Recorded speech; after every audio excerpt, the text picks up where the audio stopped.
देखिए टोपोलॉजी के हम नेक्स्ट वीडियो स्टार्ट करते हैं। आज हम इस वीडियो में कुछ ही डेफिनेशंस पढ़ेंगे और एक थ्योरम करेंगे। ठीक है, तो देखिए डेफिनेशन।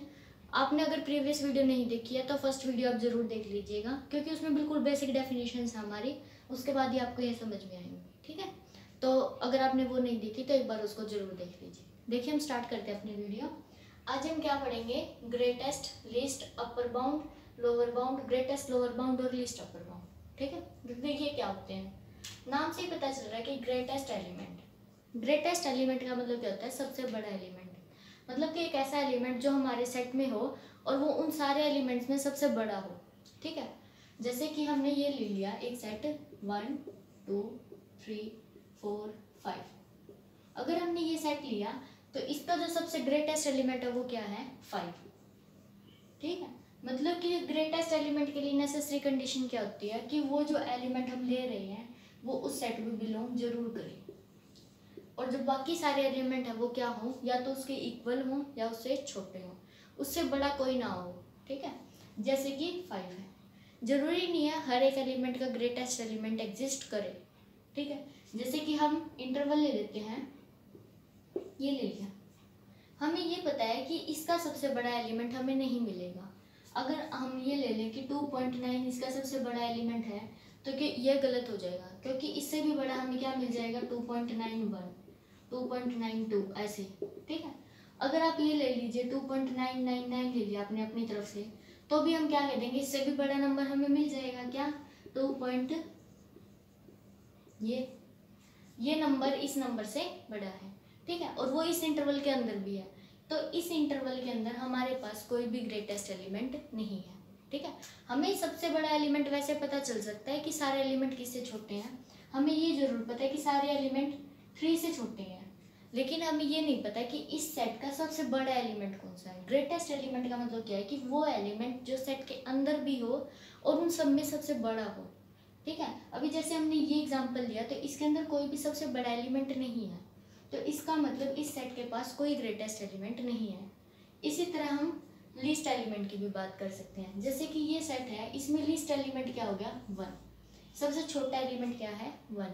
इसमें भी लीस्ट एलिमेंट हमें नहीं पता। लीस्ट एलिमेंट क्या नहीं है, अगर हम कुछ भी ले लें, जैसे कि आप इसी तरह से ले सकते हैं, हमें कोई भी स्मॉल एलिमेंट नहीं पता चलेगा, क्योंकि उससे भी छोटा उसके साथ में मिल जाएगा हमें, क्योंकि नंबर लाइन में हमारे पास इनफाइनाइट मैनी रेशनल इरेशनल मिल जाएंगे। ठीक है, उसके बाद अगर मैं यहाँ पर क्लोज कर दूँ तो इसके पास लिस्ट एलिमेंट 1 हो जाएगा। ठीक, क्योंकि इसके अंदर 1 है और हमें पता है कि ये 1 तक ही लास्ट तक है। ठीक है, अगर हम ऐसे नंबर लाइन ड्रॉ करें, ये 1 2 3, ये ऐसे हो जाएगा 1 से 3 तक, तो हमारे पास इसका सबसे छोटा एलिमेंट कौन सा है? 1, क्योंकि जब हमने यहाँ पर क्लोज कर दिया तो इसके अंदर 1 भी इंक्लूड हो गया, तो सारे एलिमेंट या तो 1 के इक्वल या फिर 1 से स्मॉल है, सॉरी बड़े हैं। तो सारे बड़े हैं तो इसका मतलब जो 1 है वो क्या हो गया? इसका लिस्ट एलिमेंट हो गया। ठीक है, इसी तरह अगर हम यहाँ पर क्लोज कर दें तो इसका ग्रेटेस्ट एलिमेंट 3 हो जाएगा। ठीक है, ये भी ज़रूरी नहीं है कि किसी एलिमेंट का ग्रेटेस्ट एलिमेंट हो ही।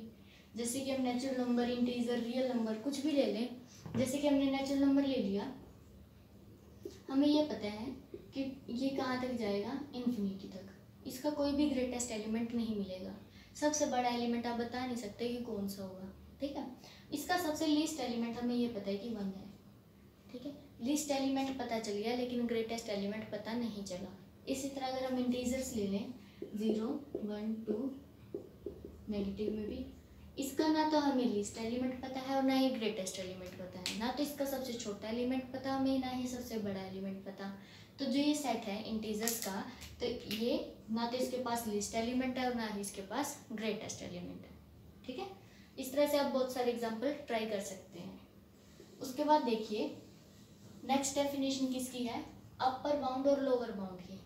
अपर बाउंड और लोअर बाउंड का मतलब क्या है कि एक ऐसा एलिमेंट जिससे कि सारे जो हमारे सेट के एलिमेंट हैं वो या तो इक्वल हो या फिर उससे छोटे हो। ठीक है, जैसे कि ये सेट लिया हमने, ये अगर मान लो सारे एलिमेंट हमारे यहाँ से यहाँ तक है, तो हम क्या कह देंगे? जो ये वाला एलिमेंट होगा ना इधर, इस एलिमेंट से सारे एलिमेंट क्या है हमारे? इक्वल या फिर उससे छोटे हैं।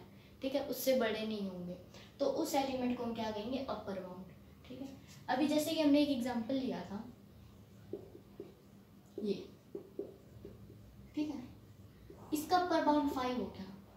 हम क्या कह सकते हैं कि उसका मतलब अपर बाउंड किसको कहेंगे, जैसे कि हम यू नाम ले लें एलिमेंट को, जो सारे के सारे एलिमेंट हैं उस सेट के, वो या तो इसके इक्वल हो या फिर उससे छोटे हो, ठीक है, इससे या तो छोटे हो। तो जैसे कि अगर मैं कोई भी एलिमेंट ले लूँ इसका x, और all x belongs to this set, ठीक है। अगर मैं इसका कोई भी एलिमेंट लूँ वो या तो इसके इक्वल हो या फिर इससे छोटा हो। अब अगर आप इसका कोई भी एलिमेंट ले लो वो या तो 5 के इक्वल होगा या 5 से छोटा ही होगा, ठीक है।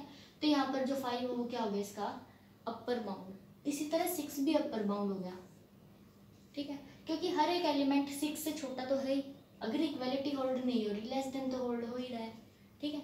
तो 6b 7b 8b ये सारे इसके क्या हो गए अब अपर बाउंड्स हो गए। तो अपर बाउंड और ग्रेटेस्ट एलिमेंट में सिर्फ इसी चीज़ का फर्क है कि जो ग्रेटेस्ट एलिमेंट है उसमें तो जो एलिमेंट है वो क्या होना चाहिए, सेट के अंदर होना चाहिए, और जो अपर बाउंड है उसमें ऐसी कोई कंडीशन नहीं है, वो सेट से बाहर भी हो सकता है, ठीक है। अभी जैसे कि हमने यही एग्जांपल लिया था 1 3, हमने अभी क्या पढ़ा था कि जो ये सेट है इसके पास कोई भी ग्रेटेस्ट एलिमेंट नहीं है। हम ये नहीं बता सकते कि इसका कोई भी सबसे बड़ा एलिमेंट कौन सा होगा, ठीक है। लेकिन यहाँ पर देखिए इसका अपर बाउंड मिल जाएगा, इसका अपर बाउंड 3 भी कह सकते हैं हम, सारे एलिमेंट 3 से तो छोटे ही हैं, ठीक है। 3 के बाद 4 भी ले सकते हैं क्योंकि इसके सारे एलिमेंट 4 से भी छोटे हैं। अपर बाउंड में सिर्फ यही बात होती है कि वो एलिमेंट जरूरी नहीं है कि वो सेट में हो, लेकिन बस सारे एलिमेंट क्या होने चाहिए, या तो उसके इक्वल हो या फिर उससे छोटे हो, ठीक है। अब ये भी ज़रूरी नहीं है कि हर एक सेट का अपर बाउंड मिले हमें, जैसे कि अभी नेचुरल नंबर ही लिया था, नेचुरल नंबर में 1 2 3 4 इन्फिनिटी तक जाएंगे। हम ऐसा कोई नंबर नहीं बता सकते कि जिससे सारे एलिमेंट्स क्या हों छोटे हों, ठीक है। अगर हमने कोई भी नंबर ले लिया, सपोज कीजिए ये ले लिया, तो इससे भी बड़ा नंबर हमारे पास नेचुरल नंबर में मिल जाएगा, ठीक है। तो इसका हमारे पास कोई भी अपर बाउंड नहीं मिला। लोअर बाउंड मिल गया, लोअर बाउंड क्या है इसका 1 है, 0 है, नेगेटिव सारे इंटीजर हो जाएंगे, ये सारे इसके क्या हो गए लोअर बाउंड, ठीक है। अभी जैसे इंटीजर्स ले लेते हैं, इंटीजर के पास ना तो लोअर बाउंड है और ना ही अपर बाउंड है। ऐसा कोई एलिमेंट नहीं है कि जिसके सारे एलिमेंट किसी एलिमेंट से छोटे हों या फिर किसी एक एलिमेंट से सारे एलिमेंट बड़े हों, ठीक है। तो इंटीजर के पास, रियल नंबर के पास कोई भी ना तो अपर बाउंड होता और ना ही लोअर बाउंड होता, ठीक है। उसके बाद नेक्स्ट डेफिनेशन देखिए, ग्रेटेस्ट लोअर बाउंड और लीस्ट अपर बाउंड। नाम से ही पता चल रहा है ग्रेटेस्ट लोअर बाउंड, मतलब कि जितने भी लोअर बाउंड है उन सब में क्या होना चाहिए ग्रेटेस्ट। अभी हमने पढ़ा कि एक सेट के एक से ज़्यादा लोअर बाउंड हो सकते हैं, ठीक है। जैसे हमने अभी नेचुरल नंबर लिया था, नेचुरल नंबर में क्या था 1 2 3 4 5 ऐसे जा रहे थे, ठीक है। हमने ये पढ़ा था कि इसका 1 भी क्या है लोअर बाउंड, 0 भी लोअर बाउंड है, ठीक है। नेगेटिव वाले सारे लोअर बाउंड्स आ गए थे। अभी इसने क्या कहा, लोअर बाउंड में सबसे बड़ा ग्रेटेस्ट, ठीक है, जितने भी लोअर बाउंड्स लेंगे उनमें क्या होना चाहिए सबसे बड़ा होना चाहिए। अब ये हमारे सारे लोअर बाउंड आए हैं, सारे लोअर बाउंड में सबसे बड़ा कौन है 1, तो यहाँ पर क्या हो गया इस सेट के पास जो ग्रेटेस्ट लोअर बाउंड है वो क्या हुआ 1, ठीक है। तो यहाँ पर हम क्या कहेंगे greatest lower bound of n is equal to 1, ठीक है। यहाँ से हमें पता चल गया कि मतलब जितने भी हमारे लोअर बाउंड्स होंगे उनमें जो सबसे बड़ा होगा वही, ठीक है। अभी हमने इंटरवल लिया था 1 3, इसके लोअर बाउंड कौन कौन से हो जाएंगे 1, और 1 से छोटे जितने भी है सारे नंबर्स, चाहे आप पॉइंट वाले भी ले लो, ठीक है। तो जितने भी नंबर्स लेंगे हम, जैसे कि 0.9 0.8 ऐसे जितने भी पॉइंट्स ले लो आप, इन सब में जो सबसे बड़ा होगा वही क्या होगा इस सेट के लिए ग्रेटेस्ट लोअर बाउंड होगा, ठीक है। और इन सब में सबसे बड़ा कौन है 1, तो इसका मतलब इसका भी ग्रेटेस्ट लोअर बाउंड क्या हो गया 1, ठीक है। हमें क्या देखना है कि जितने भी लोअर बाउंड्स आए हैं उन सब में सबसे बड़ा हो वो, ठीक है। तो हम क्या कर देंगे उस सेट का वो क्या है ग्रेटेस्ट लोअर बाउंड है, ठीक है। तो ग्रेटेस्ट लोअर बाउंड के लिए सबसे पहले तो लोअर बाउंड ही देखनी पड़ेंगी, जितने भी लोअर बाउंड्स आएंगे उन सब में सबसे बड़ा देखना है। फिर इसी तरह इसकी कंडीशंस हमारे पास अपर बाउंड में लिस्ट, ठीक है, जितने भी अपर बाउंड्स होंगे उन सब में सबसे छोटा देखना है, ठीक है। अभी ये देख लिया हमने, जैसे कि 1 से 3 तक का इंटरवल है हमारे पास। अब यहाँ पर देखिए हमारे पास जितने भी इसके क्या होंगे अपर बाउंड्स होंगे उनमें सबसे छोटा देखना है, ठीक है। तो देखिए क्या होंगे, जैसे कि हमने 3 लिया, 3 इसका क्या है, एक अपर बाउंड है, सारे एलिमेंट 3 से तो छोटे ही हैं। 3 के बाद 4 ले लीजिए, पॉइंट वाले भी आएंगे, ऐसी बात नहीं है, ठीक है, आप कुछ भी ले सकते हैं, 3.1, 3.2, फिर 4 आएगा, फिर 5 आएगा, ऐसे चलते रहेंगे। सारे क्या है इस सेट के लिए अपर बाउंड है। इन सब में सबसे छोटा देखना है, देखिए लीस्ट है, ठीक है। इन सारे बाउंड्स में क्या होना चाहिए, सबसे स्मॉल कौन सा है, 3 से छोटा अगर आप कोई भी नंबर लोगे तो वो क्या नहीं बनेगा, इसके लिए अपर बाउंड नहीं बनेगा। तो इसका मतलब इसके लिए upper bound, least upper bound क्या हो गया, 3, ठीक है। तो ग्रेटेस्ट लोअर बाउंड 1 हो गया, लीस्ट अपर बाउंड 3 हो गया। नेचुरल नंबर लेंगे, नेचुरल नंबर का तो हमारे पास अपर बाउंड ही नहीं मिला था। अगर अपर बाउंड ही नहीं मिला तो उनमें से सबसे छोटा कैसे देखेंगे, तो वो कैंसिल हो जाएगा, ठीक है। कोई और देख लेते हैं, जैसे कि हम यही सेट ले लेते हैं, वो हमने लिया था 1 2 3 4 5, उसमें भी यही हो जाएगा। ये इसमें क्या था हमारे पास, जैसे 1 था, 1 हमारे पास क्या था, लोअर बाउंड, 5 हमारे पास क्या था, अपर बाउंड, उसके बाद 6 भी अपर बाउंड है, 7 भी अपर बाउंड है, ठीक है। इनमें क्या होना चाहिए, सबसे स्मॉल कौन सा है, 5। तो 5 हमारे पास क्या हो गया, इसका लीस्ट अपर बाउंड, और जो ये 1 है ये क्या हो जाएगा, ग्रेटेस्ट लोअर बाउंड, ठीक है। इसी तरह आप और भी एग्जाम्पल दे सकते हैं, आपको समझ में आ जाएगा, ठीक है। अब हम कुछ थ्योरम्स करते हैं, तो देखिए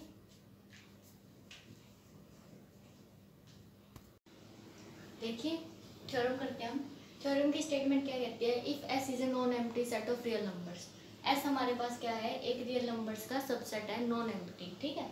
विच इज बाउंडेड अबव, मतलब कि जो एस है वो हमारे पास कैसा है, बाउंडेड अबव है, ठीक है, ऊपर से बाउंड है, उसका अपर बाउंड होगा मतलब पक्का। उसके बाद क्या कहा, then a real number u, तो जो हमारे पास यू है इसको हम क्या कहेंगे, is the least upper bound या फिर सुप्रीमम, लीस्ट अपर बाउंड कह लो या सुप्रीमम कह लो, एक ही बात होती है। इफ एंड ओनली इफ, अगर वो इन दो कंडीशंस को सेटिस्फाई कर रहा है, ठीक है। अगर वो लीस्ट अपर बाउंड है तो इन दोनों कंडीशंस को सेटिस्फाई करेगा, अगर वो इन दोनों कंडीशंस को सेटिस्फाई कर रहा है तो वो लीस्ट अपर बाउंड होगा, ठीक है। तो देखिए स्टार्ट करते हैं। पहले हमने मान लिया कि जो यू है वो हमारे पास लीस्ट अपर बाउंड है। अगर वो लीस्ट अपर बाउंड है तो इन दोनों कंडीशंस को सेटिस्फाई करना चाहिए, ठीक। फर्स्ट कंडीशन देखिए क्या गई इसमें, x is less than equal to u होगा, always for all x belongs to s। ये तो किसकी कंडीशन होगी, हमारे पास अपर बाउंड की होगी, क्योंकि u हमारे पास कैसा है, लीस्ट अपर बाउंड गिवन है। लीस्ट अपर बाउंड का मतलब क्या होता है कि जो अपर बाउंड्स है उन सब में क्या हो, सबसे लीस्ट हो, ठीक है। मतलब कि जितने भी अपर बाउंड्स होंगे उनमें सबसे छोटा होगा, तो सबसे छोटा तो इसका मतलब u भी तो खुद भी तो अपर बाउंड है ही ना, तभी तो उनमें से छोटा निकल के आया है वो, तो इसका मतलब u is the upper bound. अगर u हमारे पास अपर बाउंड है तो इसका मतलब x का मतलब जो s है उसका हर एक एलिमेंट अगर मैं x लूँ तो x क्या होगा, या तो u के इक्वल होगा या फिर u से छोटा होगा। अपर बाउंड की तो यही कंडीशन थी कि जो s है उसका हर एक एलिमेंट, जैसे कि हमने x लिया यहाँ पर, तो जो ये x है वो क्या होना चाहिए, उस किसी भी एक एलिमेंट से क्या हो, या तो इक्वल हो या उससे छोटा हो। तो इसका मतलब x is less than equal to u, ठीक है। और यही कंडीशन क्या है हमारे पास यहाँ पे गिवन है। तो यहाँ पर तो अगर मैं ये लिस्ट हटा दूँ तो ये अपर बाउंड वाली कंडीशन फर्स्ट ही होगी, तो ये तो वैसे ही होगी, ठीक है, बाय डेफिनेशन। उसके बाद सेकंड में क्या कहा इसने, for each epsilon greater than 0 there exist at least 1 x belongs to s such that u minus epsilon is less than x। देखो यहाँ पर जो u है वो हमारे पास कैसा है, लीस्ट अपर बाउंड, ठीक है। यहाँ पर अभी इस लिस्ट का यूज करेंगे क्योंकि अब तक हमने लिस्ट का यूज नहीं किया, सिर्फ अपर बाउंड का यूज किया था फर्स्ट पार्ट में, ठीक है। लिस्ट का मतलब क्या होता है कि सबसे छोटा, लिस्ट अपर बाउंड है, ठीक है।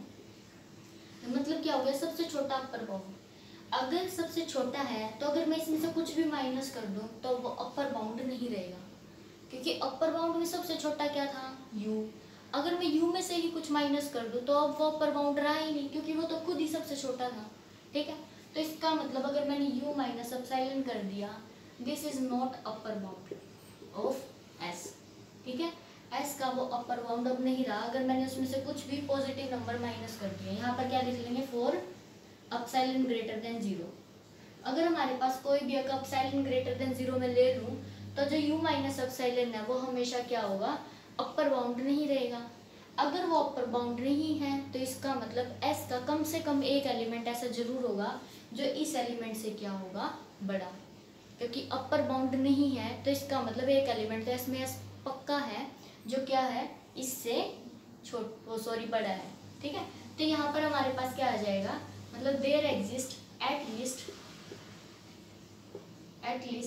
1x belongs to s। मतलब कि हमारे पास कम से कम एक एलिमेंट जरूर मिलेगा, किसका, सेट का, सच दैट कैसा कि जो x है वो क्या होगा, बड़ा होगा u माइनस एप्सिलॉन से। ठीक है, क्योंकि यहाँ पर लिस्ट का यूज हो रहा है। अब यहाँ से क्या आ गया हमारे पास, x is greater than u minus epsilon, यहाँ पर यही है, तो हमारा सेकेंड पार्ट भी प्रूव हो गया। अब हम कन्वर्सली पार्ट पे आते हैं। कन्वर्सली में क्या कहा इसने, अगर ये फर्स्ट और सेकंड दोनों कंडीशन होल्ड हो रही है तो हमें ये बताना है कि जो u है वो हमारे पास कैसा होना चाहिए, लीस्ट अपर बाउंड होना चाहिए। ठीक है, तो देखिए यहाँ से हमारे पास क्या आ जाएगा, अब क्योंकि ये x less than equal to u given है, इसका मतलब क्या हो गया, जो हमारे पास u है वो क्या हो गया, अपर बाउंड। अपर बाउंड तो हो गया, अब हमें क्या दिखाना है, लीस्ट। मेन फोकस किस पे है, लीस्ट पे। लिस्ट देखिए कैसे दिखा सकते हैं, अगर हमारे पास मान लो u एक अपर बाउंड है, ठीक है, उसके बाद मैंने एक दूसरा अपर बाउंड u डैश और मान लिया। लिस्ट का मतलब क्या है कि जितने भी अपर बाउंड सब मैं ले लूं, इन सब में सबसे छोटा यही हो। ठीक है, अगर मैंने इनमें से कोई भी उठाया तो वो क्या होगा, u ऑलवेज क्या होना चाहिए, या तो इसके इक्वल हो या फिर इससे स्मॉल। ठीक है, मतलब कि ये वाला हर हमेशा क्या होना चाहिए, इस वाले से बड़ा ही होना चाहिए या इक्वल होना चाहिए, इसको स्मॉल ना करें। ठीक है, तो यहाँ से क्या होगा, जो हमारे u है वो क्या हो जाएगा, लिस्ट हो जाएगा। लिस्ट का मतलब यही होता है कि सबसे छोटा हो। ठीक है, तो यहाँ से क्या होगा, अगर हमारे जितने भी अपर बाउंड्स हैं उन सब में सबसे छोटा कौन सा होना चाहिए, u। हमें क्या दिखाना, u सबसे छोटा है। इसका मतलब अगर मैं कोई भी आर्बिट्रेरी को दूसरा अपर बाउंड मान भी लूँ तो हमेशा जो ये u है उस दूसरे अपर बाउंड के या तो इक्वल होगा या उससे छोटा ही होगा, उससे बड़ा नहीं होना चाहिए। ठीक है, तो देखिए हमने यहाँ पर लिखा हुआ है साइड में, क्या किया हमने, एक दूसरा अपर बाउंड मान लिया u डैश, जैसे कि हमने यहाँ पर u डैश मान लिया। अब मुझे क्या दिखाना है यहाँ पर कि जो u है वो less than equal to u dash होना चाहिए। ठीक है, या फिर हम एक चीज़ और दिखा सकते हैं, अगर मान लो कोई एक u डैश, कोई भी दूसरा नंबर ले लिया हमने u डैश जो कि क्या है, u से छोटा है, मतलब कि इसकी रिवर्स कंडीशन ले ली हमने। ठीक है, अगर u डैश u से छोटा होगा तो वो कभी भी अपर बाउंड ना बने। ठीक है, अगर हमने u से कोई भी छोटा नंबर ले लिया, सपोज कीजिए u डैश लिया हमने, तो ये क्या ना हो, अपर बाउंड कभी ना हो। तो u क्या होगा, सबसे छोटा, क्योंकि उससे छोटा कोई भी नंबर ले रहे हैं तो वो कभी अपर बाउंड तो बन ही नहीं रहा। इसका मतलब जो u है वही क्या होगा, सबसे छोटा अपर बाउंड होगा। ठीक है, तो यहाँ पर हम यही दिखाएंगे कि हमने कोई भी एक नंबर लिया u डैश जो क्या है, u से छोटा है, तो हम दिखा देंगे कि u डैश कभी भी अपर बाउंड नहीं होगा बाय यूजिंग सेकंड पार्ट, जो हमारी सेकंड कंडीशन गिवन है ना, इसका यूज करेंगे हम। तो देखिए यहाँ पर अब हमने क्या लिया, u हमारे पास अपर बाउंड है, u इज अपर बाउंड, और u डैश हमने कोई भी एक ऐसा नंबर ले लिया जो कि u से छोटा है। ठीक है, अब देखिए अगर मैं u में से u डैश को माइनस कर दूं तो हमारे पास क्या आएगा, ग्रेटर देन 0, है ना, क्योंकि बड़े में से छोटे को माइनस करें, इसको इससे ले जाइए, नेगेटिव को हो जाएगा, दिस इज ग्रेटर देन 0। तो यहाँ से हमारे पास क्या आया, यहाँ से हम लिख सकते हैं कि देखिए यहाँ पर क्या गिवन है, एप्सिलॉन इज ग्रेटर देन 0 होना चाहिए। तो अगर मैं इस नंबर को एप्सिलॉन मान लूँ, this is equal to epsilon, ठीक है, तो हम इस कंडीशन का यूज कर सकते हैं, क्योंकि हमारे पास एप्सिलॉन कैसे होना चाहिए, ग्रेटर देन 0। यहाँ से u माइनस u डैश भी कैसा आ गया, अब लेस देन ग्रेटर देन 0 आ गया, तो हम यहाँ पर इसको एप्सिलॉन मान सकते हैं। ठीक है, अब यहाँ पर इसने क्या कहा है, s का एक एलिमेंट ऐसा पक्का होगा, there exist at least 1x belongs to s, कैसा, x belongs to s such that u minus epsilon is less than x। इस कंडीशन को होल्ड करवाएगा वो, ठीक है। तो यहाँ पर अगर मैं एप्सिलॉन की वैल्यू ये रख दूँ तो u minus you dash this is less than x, ठीक है। इसको सोल्व करेंगे तो u डैश क्या आ गया, लेस देन x। यहाँ से देखिए ध्यान देने की बात है, s का एक एलिमेंट ऐसा हमारे पास पक्का है जो कि इस u डैश से बड़ा है। इसका मतलब u डैश क्या नहीं है, अपर बाउंड नहीं है। अपर बाउंड का मतलब क्या होता है कि या तो सारे एलिमेंट इक्वल हों या फिर उससे छोटे हों, लेकिन s का एक एलिमेंट तो हमें ऐसा मिल गया जो ये क्या है, u डैश से बड़ा है। इसका अगर u डैश क्या नहीं है, अपर बाउंड, और u डैश अगर अपर बाउंड नहीं है तो u कैसा होगा, सबसे छोटा अपर बाउंड होगा। तो हम यही दिखाना था, u is equal to least upper bound, ठीक है। मतलब कि इससे छोटा अगर हमने कोई भी नंबर लिया तो वो अपर बाउंड बना ही नहीं, तो यहाँ से क्या हो गया, जो u है वो सबसे छोटा ही होगा, ठीक है। हमें यही दिखाना था, u is the least upper bound. तो ये लीस्ट पे फोकस करने के लिए हमने सेकंड पार्ट का यूज़ किया हमेशा, ठीक है। तो आपको ये कंडीशन समझ में आ गई होगी। इसी तरह ना ये सेम क्वेश्चन हमारे पास किस में हो जाएगा, ये हमने लीस्ट अपर बाउंड में किया है, ग्रेटेस्ट लोअर बाउंड में भी सेम ही करेंगे, तो सेम टाइप से प्रूव होगा वो, ठीक है। आप ट्राई कर लेना, अगर ग्रेटेस्ट लोअर बाउंड में थोड़ी दिक्कत आए तो आप मुझसे पूछ सकते हैं, अदरवाइज हम नेक्स्ट थ्योरम प्रोसीड करेंगे, ठीक है। Thank you.